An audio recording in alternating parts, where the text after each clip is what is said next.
Waziri wa Habari, Mawasiliano na Teknolojia ya Habari, Mheshimiwa Ummy Mwalimu, Waziri wa Afya, Mheshimiwa mawaziri na manaibu mawaziri mliopo, nikitambua uwepo wa Mheshimiwa Festo Ndugange, naibu waziri wa TAMISEMI anayeshughulikia afya, naongoza manaibu wenzio hapa, lakini na Mwanaidi na wengine wako hapa.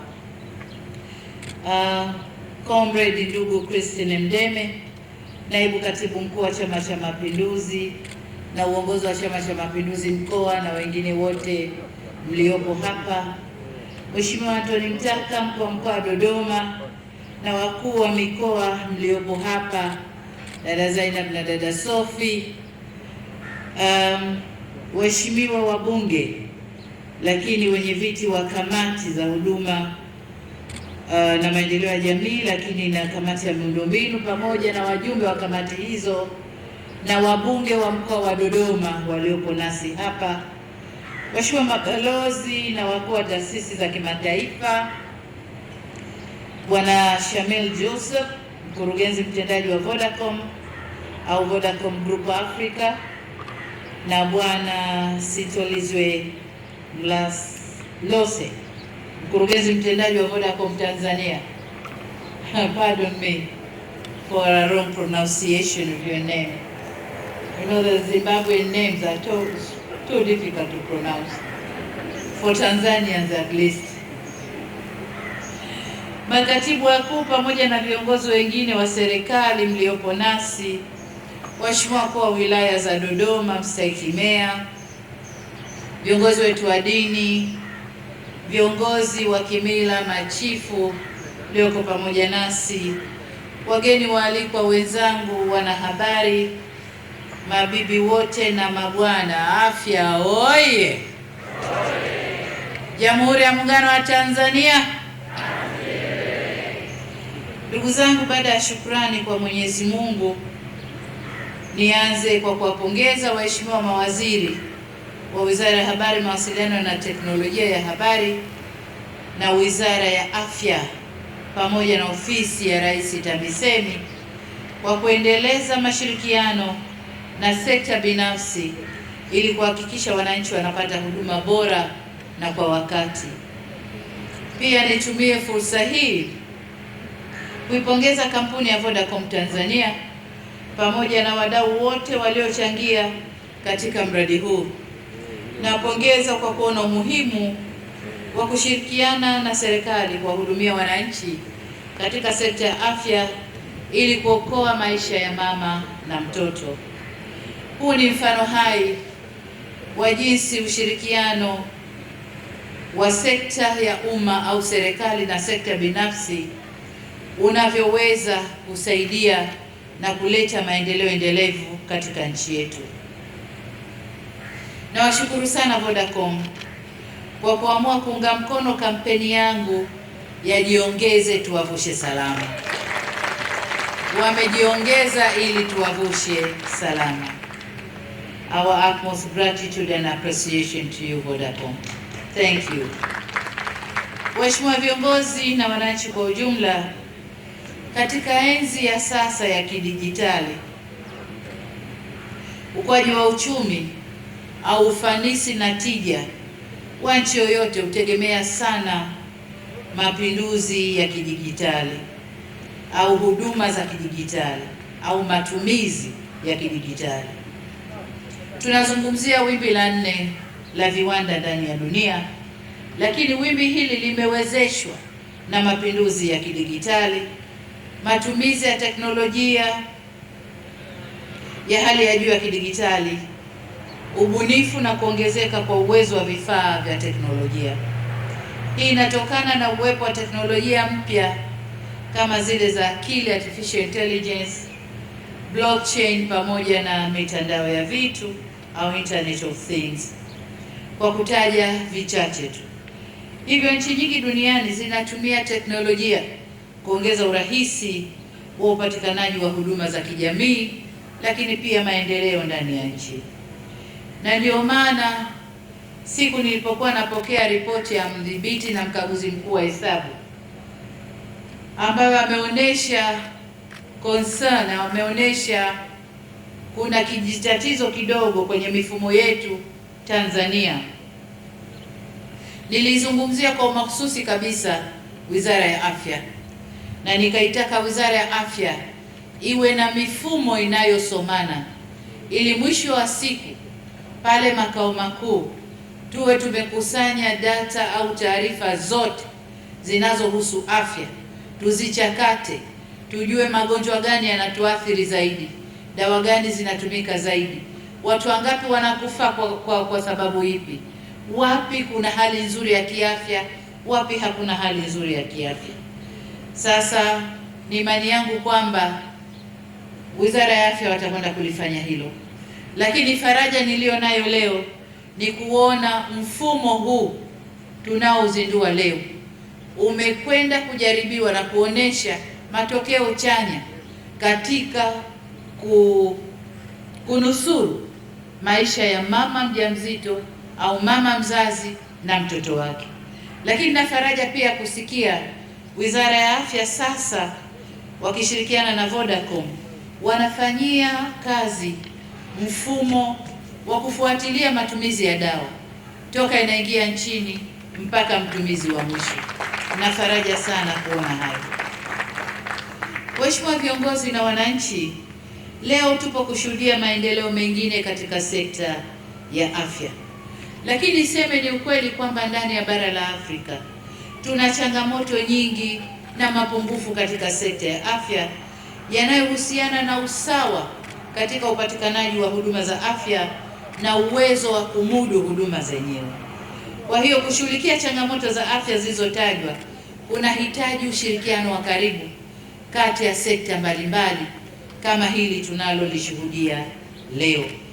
Ndugu zangu, kumeelezwa jitihada nyingi na mbalimbali zilizofanywa na serikali katika awamu tofauti zilizoleta mafanikio leo.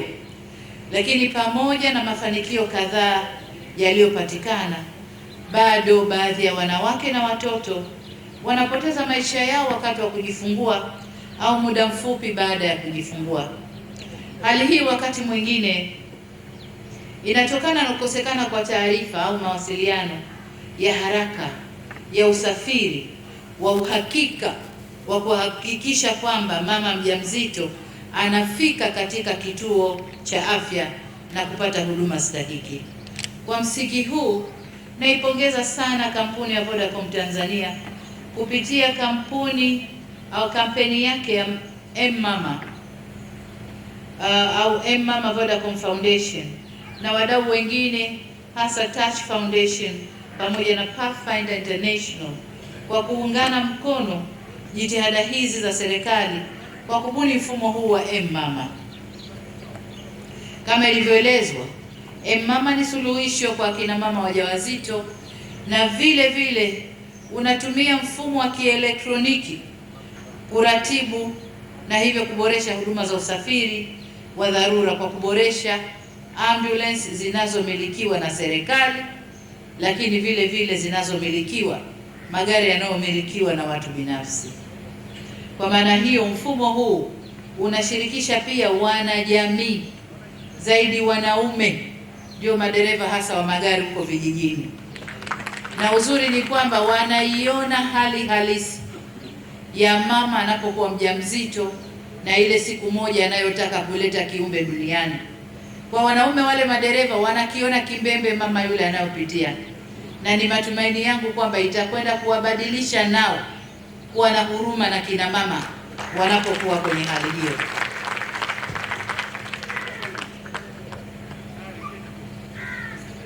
Ndugu zangu, nawapongeza wote walioshiriki kwenye kubuni mfumo huu, ambapo tangu kuanza kwa majaribio mwaka 2013 kule Zengerema na Shinyanga, jumla ya wanawake na watoto zaidi ya 12,000 wamehudumiwa. Hali hii imepelekea kupungua kwa vifo vinavyotokana na ukosefu wa usafiri kwa kina mama wakati wa kujifungua. Mpango huu ambao utazinduliwa leo wa kupeleka huduma hii kwenye mikoa 14 baada ya kuona matumaini chanya matokeo chanya kwenye yale majaribio. Sasa mpango huu unakwenda kutanuka kwenye mikoa 14, na faraja yangu kwamba Shamil amesema hapa wameongeza fedha, wanakwenda mikoa 14, lakini wanavuka, wanakwenda na Zanzibar. Kwa hiyo niwapongeze sana Vodacom kwa jitihada hii, lakini lengo ni kuhakikisha kina mama zaidi ya milioni 1 wananufaika kwa kipindi hicho kwenye mikoa hiyo ambayo imetajwa. Vile vile ni kuhakikisha kwamba suluhisho la M-Mama linawafikia walengwa na mpango huu unakuwa endelevu. Na kwa maana hiyo, kama tulivyosikia kwamba zile halmashauri ambazo zilianza kwa majaribio sasa wameubeba mpango ule na unakuwa endelevu. Kwa maana hiyo, niziagize halmashauri zote zitakazopitiwa na mpango huu, kama nilivyoziagiza mwanzo, kuangalia suala la nutrition, lishe bora kwa wajawazito, na nikawataka watenge fedha, na tukawa tunasaidiana kwenye kadi lile, wana saini kuona matumizi ya fedha na jinsi lishe ya mama wajawazito inavyopanda. Nitawasainisha pia hapa wakuu wa mikoa kuona kwamba mnatenga fedha zinazokwenda kusapoti au kutia nguvu kwenye mpango huu wa M-Mama. Lengo ni lile lile, kuokoa maisha ya mama na watoto. Waheshimiwa viongozi na wananchi mnaosikiliza, sote tumeona kwamba mradi huu hata ukiwa katika hatua majaribio, kama nilivyosema, umeonyesha mafanikio makubwa sana, ambapo tumesikia kutoka kwa mkurugenzi mkuu wa Vodacom Tanzania kwa nchi nyingine zimeonyesha nia ya kutaka kuiga mfano mzuri ambao Tanzania tumeuonesha. Sasa wengine wasichukue wakatupita, si tulioanza hapa tukabaki tunasuasua. Naomba twende tukajipange, tufanyie vizuri kazi mpango huu. Ndugu zangu, kwa vile mfumo huu utahusisha ukusanyaji wa taarifa mbalimbali za watu, naelekeza pia Wizara ya Habari, Mawasiliano na Teknolojia ya Habari kuhakikisha inakamilisha uandaaji wa sheria kulinda taarifa za watu binafsi. Sio taarifa zimeshakusanywa, mama huyo kachukuliwa taarifa zake, tumbo lina sentimita ngapi, mtoto yukoje tumboni, taarifa hizo tunazikuta kwenye mitandao zinasambaa. Hapana, ile sheria ya kulinda taarifa za watu naomba ikamilishwe na taarifa hizo ziende zikalindwe. Pia ninawaelekeza ofisi ya Rais TAMISEMI, Wizara ya Afya pamoja na kampuni ya Vodacom. Kampuni ya Vodacom siwaelekezi, na waomba na wadau wengine kuhakikisha mfumo huu unakuwa endelevu na rahisi kwa mtumiaji, ili kuakisi malengo yaliyokusudiwa ya kuwafikia wananchi wengi zaidi.